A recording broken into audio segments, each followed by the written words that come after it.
All right, thanks a lot. We appreciate it. Thank you, guys. The next I'm going to move around is the principal's report. So, Kristen, if you're up now, and then Tim will follow up with you because of the budget and everything else.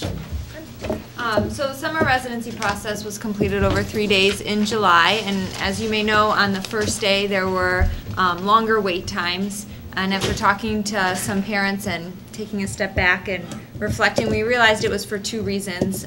One, some parents were not adhering to their scheduled appointment times. And then also last year we had 5 residency days, and this year we went down to 3. While we added extra staff to accommodate for this, it wasn't enough on the first day. So we put a lot of changes in place for the second and the third day, and families were able to complete the residency process between 20 and 30 minutes on the second and third day. We also sent out a survey to all families to receive some feedback, and the feedback we received, especially for parents on day 2 and 3, they were very appreciative and gave us positive feedback. And then the feedback we received from day 1, we seem to have addressed all of those issues on day 2 and 3. One thing that went well for all 3 days of residency was the distribution of Chromebooks. We distributed all of the Chromebooks to freshmen, and parents and their students watched a video about important information regarding the initiative and daily expectations that we had before receiving their Chromebooks. And students seemed very excited to be able to walk away with the Chromebooks at residency. The other thing that I included in the principal's report, I handed out to you, and that's just an update on our transfer in and transfer out students. And Marianne, if you could project that, please. What you'll see is from June till now, we have 50 students transfer in. We have several other applications that have come through, so while that number is low compared to past years, I think that number is going to increase to probably what we've seen in years past. Transfer outs, we currently have 19 students from the end of last school year till now that have transferred out. As of today, we have all but 47 families that have completed the residency and registration process. Last year, prior to the start of the school year, that number was only 17, and so I think there's a difference in the number because last year we had the board meeting the day before school started, and this year we have a little extra time in between those two events. So I think that's one of the reasons why we have an increased number that haven't gone through the process. We have called all of those families on 2 separate occasions personally and left messages with them, and we have not heard back from them at this point. So currently, we have 1,621 students in our student information system, but of these students, that includes the 47 that we haven't heard from, and then we also know that there are 9 students that will be attending a different school, but they haven't come in yet to complete all of the transfer out paperwork, and so that's why they're still in our system. And so if you remove those from the original number of 1621, we're looking at 1,565 students that we anticipate showing up on the first day on Monday, right now, as of today. And just as a reminder, our projected enrollment for this school year is 1,605. What were we at last year? 1586, I believe. So we're about 20 more. Mm-hmm. So our projection was 1605, we're at 1565, but we still could get anywhere from 30 to 40 transfers to be consistent with our trend. I would say 40 to 50 transfers, yes. So it should come in right around Tim's projection, slightly above. Correct. When do you stop calling the 47 parents? We are done calling the 47 parents. We've called them twice, we've left messages, and so now we're waiting for them to see if they contact us. Last night we had the Freshman Family Welcome Night, which is hosted by the PTO, and it was a great success. The cafeteria was filled with students and parents. I also want to thank the boosters who were there selling spiritware, and the music sponsors who assisted at this event as well. The new Student Association Exec Board was there, and they took students on a scavenger hunt while the administration talked to the parents, and then new this year we also took them on a tour of important places in the first floor. It was nice to see the PTO asked all of the families there, how many of them, if this was their first child going through RB, and a lot of them raised their hand. I think this incoming class, I think we have a lot of new families to RB, which is exciting. Last week, we also held the new staff orientation for anyone new to the building this year to come learn about our building procedures that we have in place, and then for the teachers, for them to meet their mentor teacher that will be working with them throughout the school year.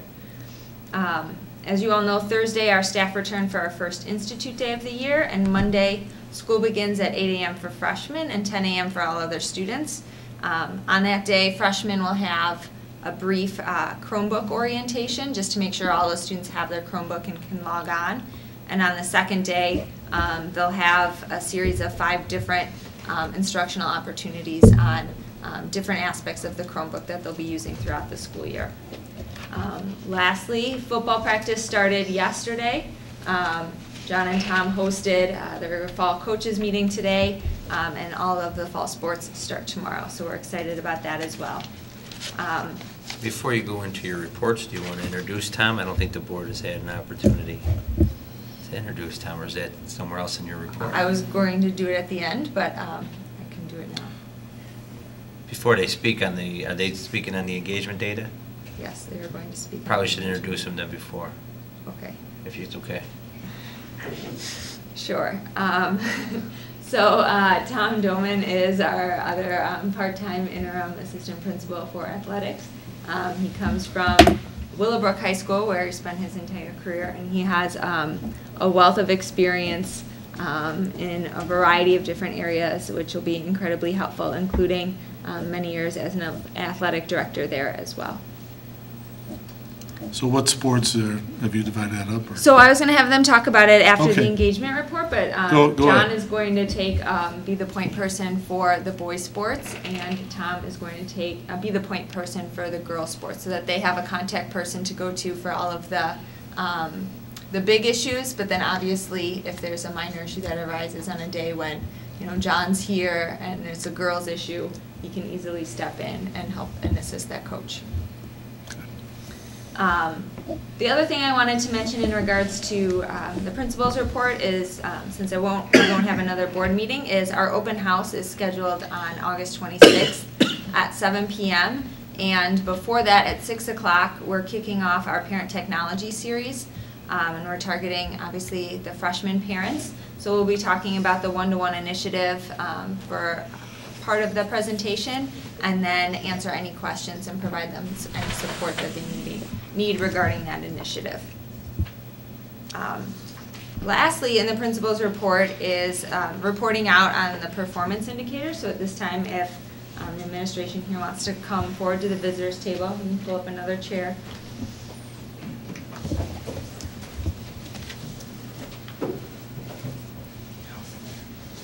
So at the next 3 board meetings, we'll be reporting out on the 8 performance indicators at RB. So tonight we'll be focusing on attendance and engagement.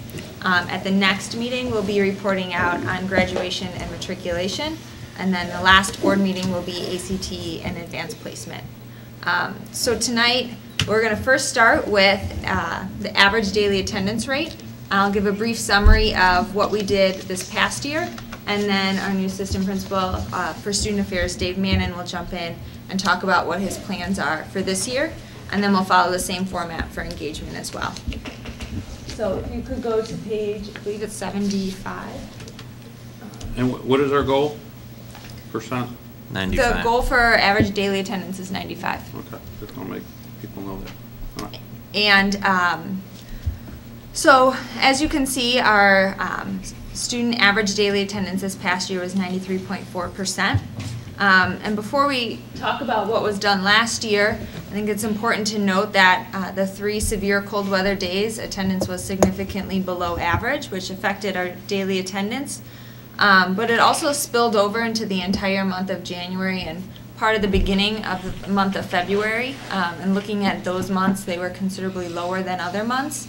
And then comparing them to past years, they were lower as well. So I think that's one area we can focus on moving forward, is identifying ways we can encourage students to come, especially in January, just overall when we have some cold weather days and some Kristen, snow. before you go further, because you always give us statistics and then you give us, that's substantive, and now you're giving us a non-sub, how much of an effect, we exactly the same 93.4 to 3 days with the low attendance.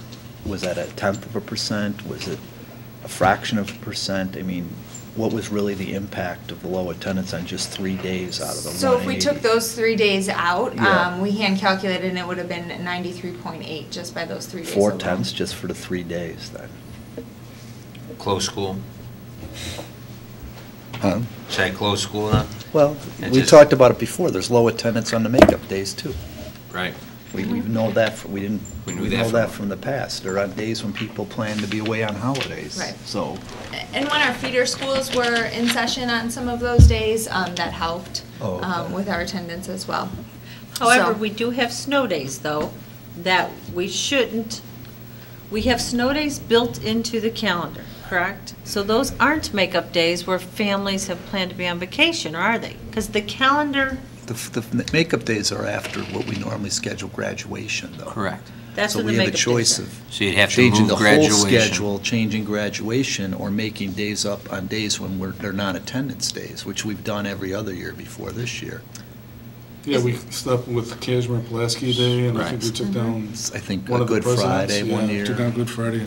So is that the practice of all high schools, to make the makeup days after graduation? Well, In a the lot calendar. of high schools set their schedule so that they would just, they graduate well after, our last day of school is graduation, and that's that Memorial Day weekend.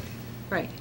So we'd either have to do an amend and basically allow the seniors to then have those 3 less days of school, or 2 less days, whatever the makeup days are, and then move it for everybody else till after graduation and after the holiday. Or we put them on the holidays. When we talk to the PTO, the last couple of years we've done that. We've talked to the PTO, we've talked to the teachers union, we kind of had all the stakeholders weigh in, and they all preferred to keep the calendar the same and sacrifice a holiday or a scheduled day off instead of a makeup day. I mean, because as with always, the safety of the students should be priority. Many of our students walk to school in extreme frigid temperatures when the city of Chicago and the state is telling students to not be outside. I would hope we're not open because we don't want to come an extra day or make that change. I could appreciate this conversation. I understand it's 4/10 Right. of it. But if we were at 99.6, I can understand that we're still at 93.4. So there's other Right. areas Oh, yeah, that we can absolutely. improve on Right. to get it up to Absolutely. 95.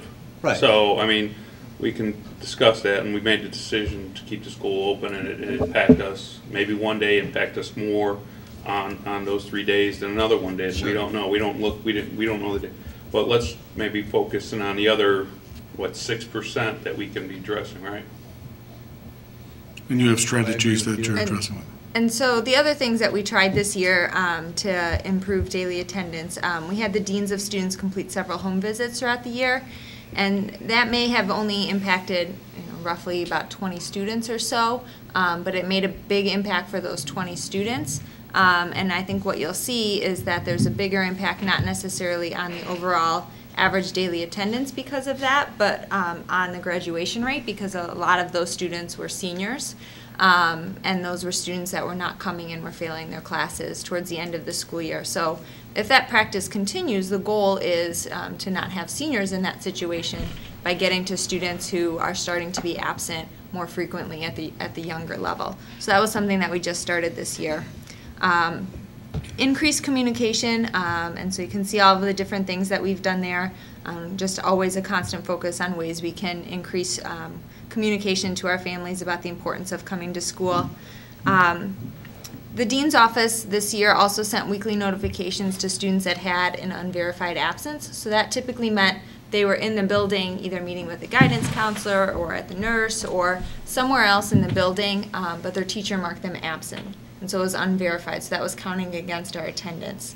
And we put the responsibility on the students to come to the main office and get that cleared up if that did occur. And students reported that that had a big impact because none of those students wanted a Saturday detention by simply just not having their guidance counselor or a nurse or whoever they were with verified that absence. This year we also cleaned up some of our attendance with assemblies and blood drives when students were out for those, but still within the building. And then the last thing is something that we really want to focus on moving forward. So the deans randomly visited classrooms on Fridays to provide a voucher for a free snack at the concession stands at games. And that was something that they focused more on first semester, but in talking to the students, Mr. Mannon and I talked to students at the end of the school year and over the summer, and they said initiatives like that had the biggest impact and would be really successful because they encourage students to attend school. And so you'll see some of the things as a plan to improve attendance really build on that and look to do it on a more consistent basis and really target things that the students are interested in. And so that's one of the areas that Dave's going to talk about moving forward. So at this point, I want to turn it over to him so he can talk about his plan for this coming school year. Thanks, Kristen. We, as Kristen stated, we met with the Student Advisory Council at the end of the school year. I came in and met with those students, and the consistency of incentives is something that they identified as something that was positive. Just based on where we're going to stress next year, we're going to continue to stress our attendance expectations through our newsletters, obviously through our website, our daily announcements. We're going to increase signage throughout the school building. And we met with our building council today and we reminded them of the reporting expectations within the classroom in regards to reporting your attendance in a timely manner. And we're also going to increase our share out and our attendance rates. I think that's very important throughout the year with our staff through our daily bulletins. Secondly, we're going to initiate 2 research-based initiatives. This is new this year. Through the Continuous School Improvement Team, we identified, we're going to call a Bulldog Report, in which we're going to use early warning indicators to identify our at-risk freshmen, and we're going to use that early warning indicating system. We're going to have to allow it, the students to start in and go through a couple of weeks of in-classroom work, and after that, through that system, we're going to identify students, freshman students, and then through the use of their Chromebooks, which all of our freshmen will have, we installed a Google format in which they'll check with their teachers, every individual teacher that they have on their schedule, in regards to their attendance, behavior, homework completion. We're also going to continue the HOPE program, which is helping others pursue excellence, in which we will have mentors, our teachers from our staff that will volunteer to meet with students on a weekly basis. They will set goals. They'll set weekly incentives, and they'll communicate progress not only out to those students, to their parents, and also their counselors. And lastly, in regards to our attendance here, is we want to make an emphasis of Bulldog pride, bring pride back within the school, and not only within the school, out in the community as well. And that's on that foundational level that we're really highlighting this year. So we're going to increase signage in the cafeteria. We're going to tie in incentives, attendance incentives. So students, again, it's that consistency of that message that students really see that, here's our attendance, and then here's the incentives if we can reach that goal. So the consistency of that message through signage within the cafeteria is something that we will stress as well. And then there was a question about enforcing the requirement of doctor's notes, and that was something that we tried to do this year, and realized that there were a lot of logistical hurdles that we needed to get around with using our Skyward system. And so we were sending out notices notifying parents, but we didn't have a set structure to really then, when the parent called in, have that family or that student be flagged that they needed to require a doctor's note to be excused for that. So we seem to have worked through the kinks on that, which will help the students who are missing 15, 20 days of school and their parents call them out. Now they'll need a doctor's note, which will then, if they don't have that, they'll be unexcused, which means they won't be able to make up the coursework. And so that will help, because if they don't have that doctor's note, then chances are they're going to be coming to school. So. Can I make 2 comments? Could you create a subset reporting on this, again, by year, freshman, sophomore, the percent? Yes. So that we can see tracking. And secondly, do you guys track this by day of the week also? We do not at this point. To see if there's a certain day of the week where you're having a percentage fall I mean, obviously. I would assume if you're doing a perfect attendance on Friday, I would assume Friday's a higher percentage of attendance. Plus, there's also the weekend activities of Right. sports, whatever, and the people are motivated. So I would suggest maybe you do track it by day of the week also to see if there is a pattern there. We have looked at individual months by grade level this past year, and I was going to say, obviously, seniors have our lowest attendance. They were at about 90%, and so that's why really looking at tying student privileges such as prom attendance, in the future parking permits, and eventually exam exemptions to attendance so that they have to keep that attendance Thank up. you. What is your intent to say if you don't have 95% or whatever our goal is attendance, you can't go to prom or something? Yes. Okay. But a student who has, well, and that should be a discussion among the board, because a student who has excelled academically, they've taken all their AP exams, they've been excused for some of the exams. I'm hesitant to suggest we go there right away. Well, I mean, prom for a senior, after working very hard, I don't. It's pretty common in a lot of schools. Stevenson, it's actually I wrote my dissertation on. It was something that Stevenson High School had started long ago, positive behavior systems, but tying privileges such as off-campus lunch, prom tickets, parking permits to GPAs, attendance levels. You know, 95%, I mean, if a kid has medicals, those wouldn't, but you basically put maybe no cuts. No cuts. So right. basically, the only time a kid's allowed to go to school is if they got a doctor's note, or maybe you have a small window of excused absences. The rest have to be doctor's notes, but no cuts. They have to maintain this GPA. So, I mean, we have done things like that when I was a principal, tying it to exam waivers and different privileges. It's no different than tying bonuses to performance for employees at a company. Well, performance, but we are already tying performance Well, and attendance. but we are asking, one of the performances is that they show up to school. Right. And that's important. We Wow. believe it's important as a board. We made it as a 95% goal. I understand that, but the student who says, I've done very well, I've gotten very well on all my tests, I've helped you achieve many of your goals, so obviously attendance wasn't my issue. But is that the students at the exemption? And normally, students who are missing a lot will not be that high academically. And they're the ones that are screaming for help. Am I right on that one? It's Correct. so Plus, I think there's just something they're reviewing.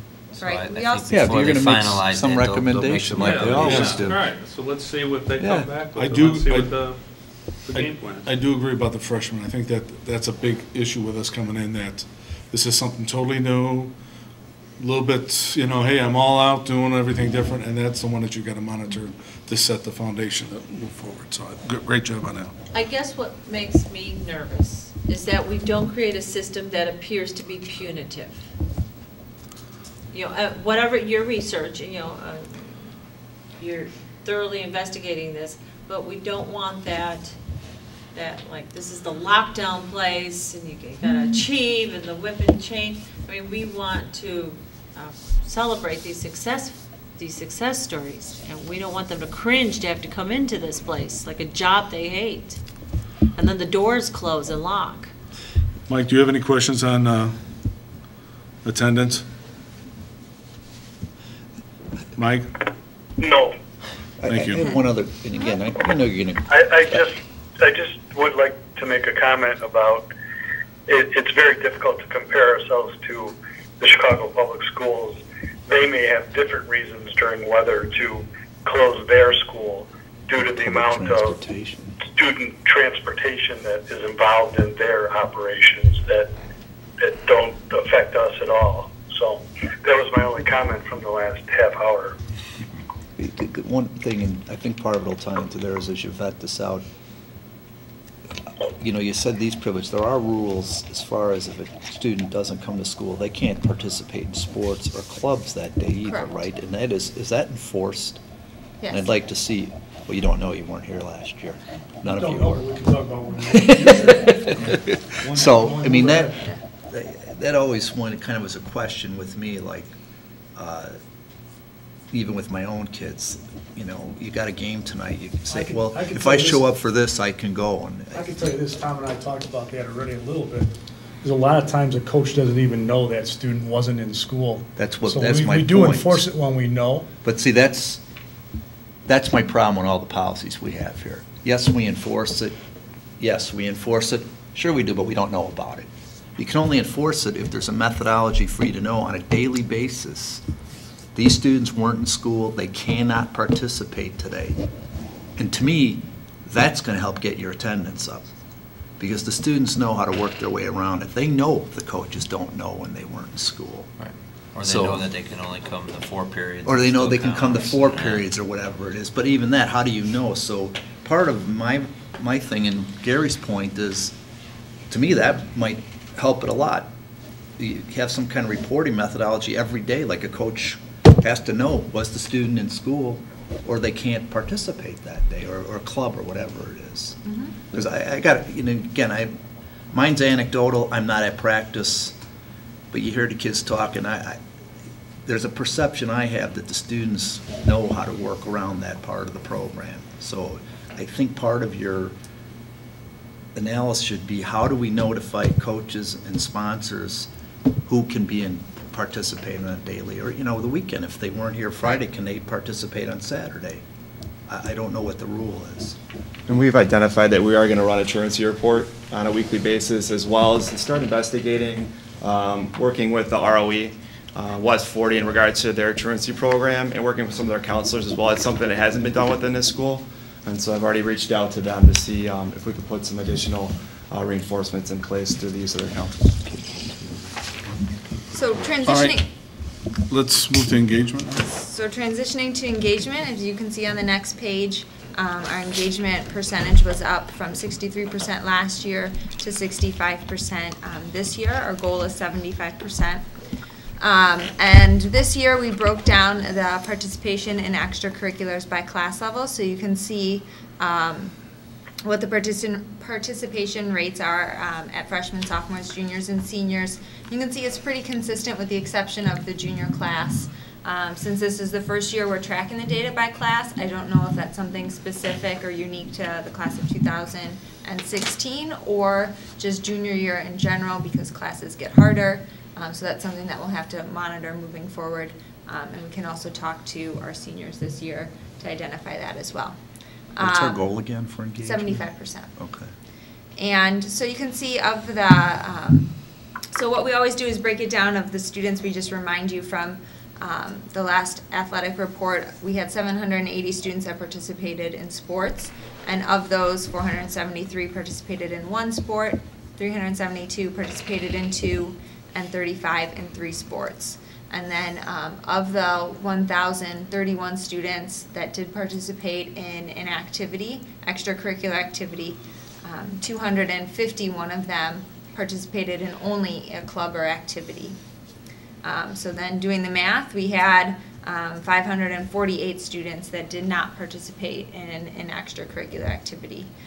So some things that were done last year as an effort to try to improve engagement was we created a website that had specific information about each club and activity, so students could go on there as a resource, and we encouraged incoming freshmen to do that as well. And we made sure that the meeting times, dates, and locations were on there, so if a student wanted to check out a club for the first time, they could do that. For sponsors, evaluations were conducted for the first time last year, and so, you know, they're now being held accountable for not only increasing engagement, but for specific goals within that club or activity. And that also included observations of meetings and events as well. Also, I think what helped with engagement last year was just the addition of several new clubs that began, from Fishing Club to Girls Who Code. We brought back the language clubs, and then obviously the fall play as well. So in addition to continuing to increase engagement, communication regarding the different events that are going on here, Dave's going to talk about what he's doing specifically with activities, and then John and Tom will talk about what they're doing within athletics. Okay, in regard to engagement, along the same lines of Bulldog Pride with our attendance, we really are going to put that as the mainstay within this building. And so we've created a Twitter account, and that Twitter handle is Bulldog Pride AP. I will be tweeting from events, activities, sports, all the extracurriculars that we have within this building, along with updating on dates and important events within the building. We already have the Facebook website. We're going to link some of the Twitter posts to the Facebook website. And when the website for activities was generated and started last year, we've already enhanced that website. We've added a rotating slideshow. We've also added a little bit of an easier access for students and parents to go directly, like a hyperlink, to contact the activity sponsors to engage and to get involved in that activity. We are also going to look at data to really dig down deep to track participation for athletics clubs activities at high grade level. And in regards to our clubs and activities, I've asked all of our clubs and activities to provide an engagement plan, and we'll meet with all those sponsors on a quarterly basis. I've also asked them to develop a student engagement position, and their sole responsibility will be to develop, along with the sponsor, to develop that engagement plan that they'll be shared out with me as well. We'll continue the annual end of the year sponsor surveys and to collect systematic feedback about newly implemented engagement procedures. And just getting that notion out about Bulldog Pride, we have a t-shirt fundraiser. It's going to be sold in the cafeteria. Proceeds for this are going to go tied right back into our attendance incentives. So proceeds for this will go back into incentives that we'll give kids during cafeteria time. Are you, I pre-read down a little bit more. For the extracurricular activities and clubs, are you looking at trying to get a reach into the feeder schools saying, hey, this is what we got to offer, or even have like a chess tournament in one of the schools, or, you know, moving it around? Are you looking at that at all? Yeah, and I think tying it in with athletics, we spoke today in regards to creating a spirit group that reaches out. And I know these guys are creative, and we're going to do some nice things where we can pull in some feeder groups and combine it, especially with the new stadium and some of our clubs and activities within the building. Yeah, having those groups come in and join us. Is there any drive with the guidance counselors, the individual counselors that these students have to when they're talking about their likes and what they want to do career-wise, and say, here's a whole list of, because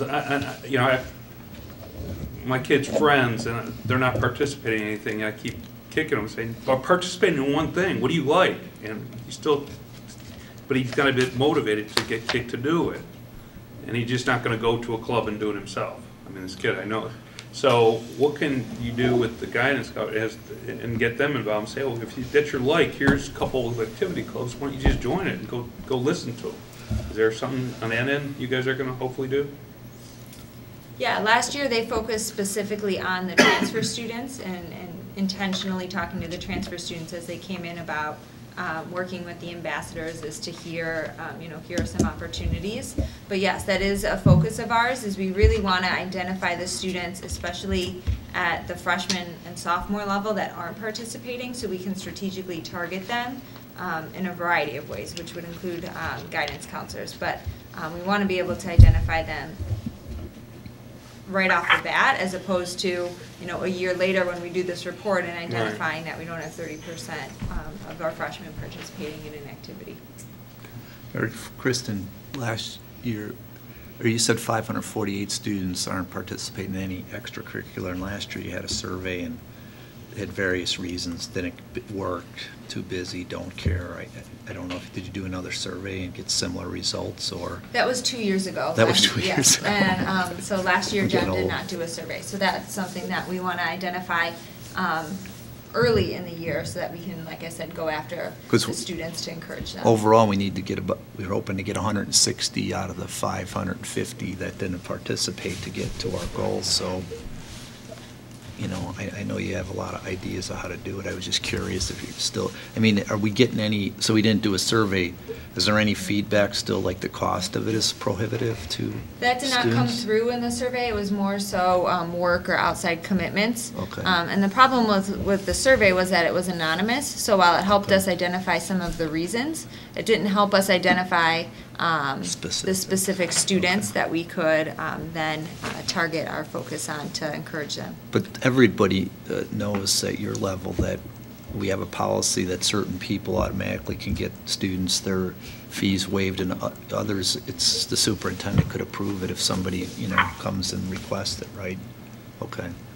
Chris, so what about maybe like a focus group where you can invite them to lunch, some of these exact students, where you can have a real conversation and find out. Yeah, so one thing that we are doing this year, as PTO is sponsoring it, so we're very grateful for that, is we're going to be identifying students that are not involved in any clubs or activities and have obviously the potential for a leadership position but haven't necessarily been engaged in the past, and we're taking them to Iron Oaks, which is a high ropes course and a team building course. And so they have generously provided the funding for that. So we'll be identifying students and taking them in September. And hopefully that will encourage those students to participate as well. Okay, athletics? Well, I can talk about part of the Tom could talk about. We've gone over some of the concepts and ideas and things we've had success with in the past. And one of the things that we look at is expressing our need for greater participation as younger kids grow up to get to the high school level. So trying to incorporate more kids in our summer camp should lead to better numbers when they get to the high school age. Trying to get more kids involved in your feeder program, because we know we have a lot of rentals here at Riverside Brookfield, and there's a lot of people coming through the doors. Now we want to make sure there are kids that are doing it as well. So having feeder nights at certain events and bringing those kids in, and then hiring feeder coaches on our staff has been a push that Kristen and I have interviewed a couple staff members. We have a couple more coming up. Just hired 2 gymnastics coaches that run the gymnastic feeder program. So we're hoping that they built that program from 9 girls, excuse me, to 70. So I'm not saying the high school age, you're going to get that type of situation right away, but they know the kids. So that's going to help. We just hired the girls' head swim coach, who's the feeder swim coach. So he's taken on the program to and hopefully increase those numbers. So that's one way that we can try to improve our numbers and bring the community involved more, and have those community nights at sporting events and things like that. So I had looked at the numbers of different levels and who was in what sports. And first of all, I'd like to make a comment. I came from 35 years at a school, so I was in one place for quite a long time, and it was a very good school, real good school. This is a really great school. There's a lot of things going on here. I've seen the kids and the staff, and with obviously your support. So the programs that are here now, some of them are completely saturated. In other words, you have almost full capacity on most of the teams, which is outstanding. And for a school of this size, there's lots of levels and there's lots of sports. So that's a good part, because it can't, in some point, you can't go too far. You can't have too many kids because they don't get in enough. But so those things are good. I know the word engagement came out a lot in some of the previous meetings we watched and I researched on. So today when we met with the coaches, that's always assumed that the coaches are going to encourage engagement. You just kind of assume that happens because they're in the sport and they want, the best kids and the best sport. But we actually put in writing in their responsibilities as, you need to address engagement and make sure that you're, promoting that within that. So when we evaluate them, that'll be part of the rubric that we can use to say, what did you do to help encourage it? Because it comes from the adults, like we're all trying to do this, but the kids themselves, finding ways, like John said, to get the feeder kids and other avenues of advertisement to them, the peer group thing is much more important. I mean, I could talk to somebody, the parents at freshmen are very excited about what you talked to them about, but their sons and daughters were staying there. Those were the ones that had to get the message. So the other kids that were at our tables, we had some of the senior athletes and varsity kids speaking to them, that was a communication that was needed. So I think the peer groups is important. But looking at like what's here right now, obviously as far as athletics, you cover pretty much, not everything, but you've got a really nice base of programs. And then obviously activity-wise, there's always kids with interest. And so John set up a survey, I think it's for August 28th, that the PE kids, while they're not in class that day, they'll take a survey. So we'll get some of that information that wasn't done within the last couple seasons or whatever. Just to speak to your point, in 2001, I moved the family here because all three out of the 4 of my kids were in the swim program. So it wasn't, they had community before they came to high school. And so they wanted to go to high school here. So we sold our house and moved here so that when they came to high school day one, they already had friends. They had a peer group. They knew what they were doing. And that peer group, they are still friends in their 20s outside of high school. So. Mike, do you have anything to say about it? Okay. I do think it's good, and let me ask you another thing, since we have new set eyes on the athletic program. Are you going to start looking at sports we offer, or is there something we maybe should discontinue and bring some other new ones in? Is that one of the things we look at too? As the interest shows, you know, we've gotten interest from a parent and other parents about certain sports that we don't have, but then there'll be the pluses and the minuses, whether they will take away from other, you know, sports within that season, the costs involved, you know, the resources involved. But like I said, we're pretty high up there in the number of IHSA activities. I mean, obviously, we almost, you know, hit every one of them just about. Any other questions for him?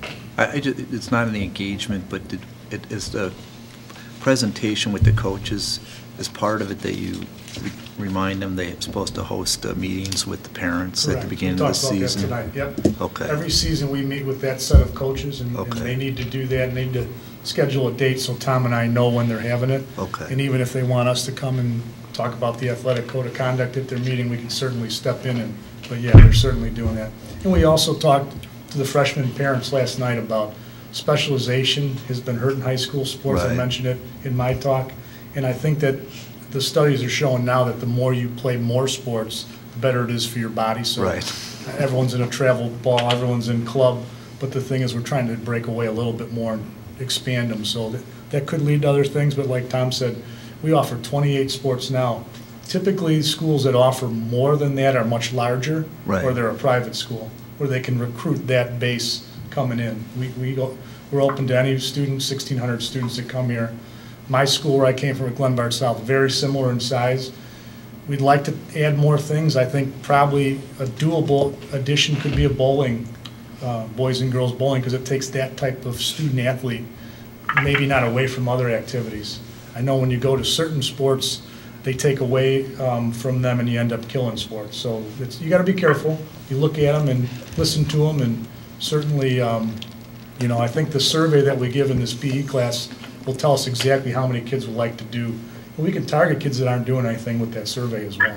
Good. So. We also asked the head coaches to be, because there are lots of rentals, which you guys obviously know about, that they are in favor of, like, you know, the feeder programs that are coming, that they're doing benefit. So getting their recommendation from the head coach or a coach within the sport to say, yeah, this is a good thing for us, you know, and it's not just somebody using our space that's maybe taken away from a next Riverside Brookfield Bulldogs. So. Good. All right. Any other questions? Thank you. Kristen, do you have anything else? That's it. Thanks. Great job, guys. Thank you, Appreciate everybody. it. And welcome to our family. Thank you. All right. Thank you very much.